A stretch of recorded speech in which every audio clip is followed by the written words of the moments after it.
গাউসে পাক মুরিদদেরকে বুঝানোর জন্য বলতেছে, হে মোর ভক্তরা শুনো, চিন্তা করো না, এ আমার খানকার সামনে যে একটা বড়ই গাছ আছে এটার দিকে তাকাও। তাকাইলেন, দেখলেন পাতায় পাতায় গাউসে পাক তরসি করতেছে।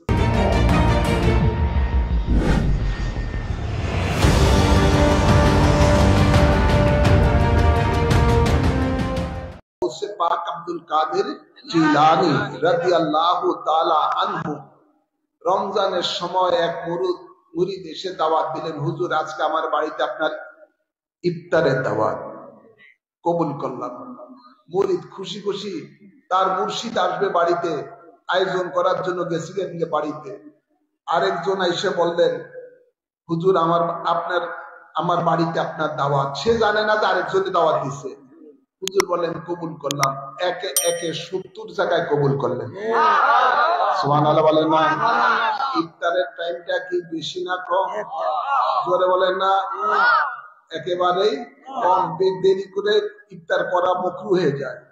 কথা বুঝছেন না ভাইয়েরা আমার? মাগরিবের নামাজ শেষ হলো, খানকার মধ্যে মসজিদের মধ্যে গাউসে পাকের দরবারে আমি নিজেও গুনাহগার গিয়েছি, হাজিরি দিয়েছি। ওনার রওজার পাশে ঘেঁষা বড় মসজিদ, সেই গাউসে পাক মসজিদে নামাজ পড়তেছেন। মাগরিবের নামাজ শেষ হয়েছে। এখন একজন আরেকজনকে বলতেছে, আমার আজকে বড় খুশ নসিব, গাউসে পাক আজকে আমার মুর্শিদ আজকে আমার বাড়িতে ইফতার করছেন। যার কাছে বলতেছে সে বলছে, তুমি মিথ্যুক, গাউসে পাক তো আমার বাড়িতে ইফতার করছে। তৃতীয় ব্যক্তি বলে, তোমরা ঝগড়া করছো কেন, ব্যাপার কি? দেখো আমার মুর্শিদ আজকে আমার বাড়িতে ইফতার করছেন, ও বলতেছে ওর বাড়িতে ইফতার করতেছে। তৃতীয় ব্যক্তি বলে, আরে তোমরা দোনোজন তো মিথ্যুক, আমার বাড়িতে না গাউসে পাক আজকে ইফতার করছে। একে একে জমতে জমতে 70 জন জমে গেছে। প্রত্যেকে বলতেছে তুমি মিথ্যুক, গাউসে পাক আজকে আমার বাড়িতে ইফতার করতেছে।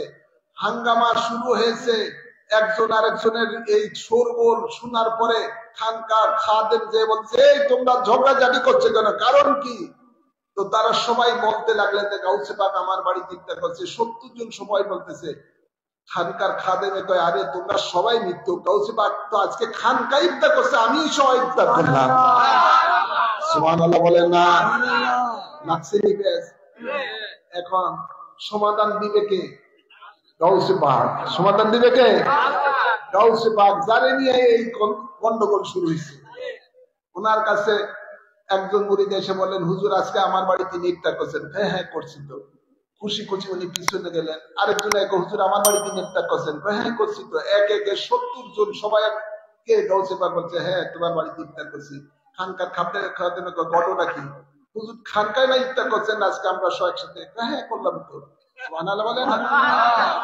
সেই গাউসে পাক দেখলে মুরিদের মনের মধ্যে এখন একটা ঢেউ খেলতেছে। ঘটনা কি? গাউসে পাক তো একজন 71 জায়গায় কি আপনি ইফতার করলেন? ভাইরা আমার, বাবারা আমার, গাউসে পাক মুরিদদেরকে বুঝানোর জন্য বলতেছে, হে মোর ভক্তরা শুনো, চিন্তা করো না, এ আমার খানকার সামনে যে একটা বড়ই গাছ আছে এটার দিকে তাকাও। তাকাইলেন, দেখলেন পাতায় পাতায় গাউসে পাক তরসি করতেছে। সুবহানাল্লাহ বলেন না? সেই গাউসে পাক আব্দুল কাদের জিলানী রাদিয়াল্লাহু তাআলা আনহু বলতেছে, আমার ভক্তরা শুনো, গোটা পৃথিবীটা আমার কাছে সরিষার দানার মতো।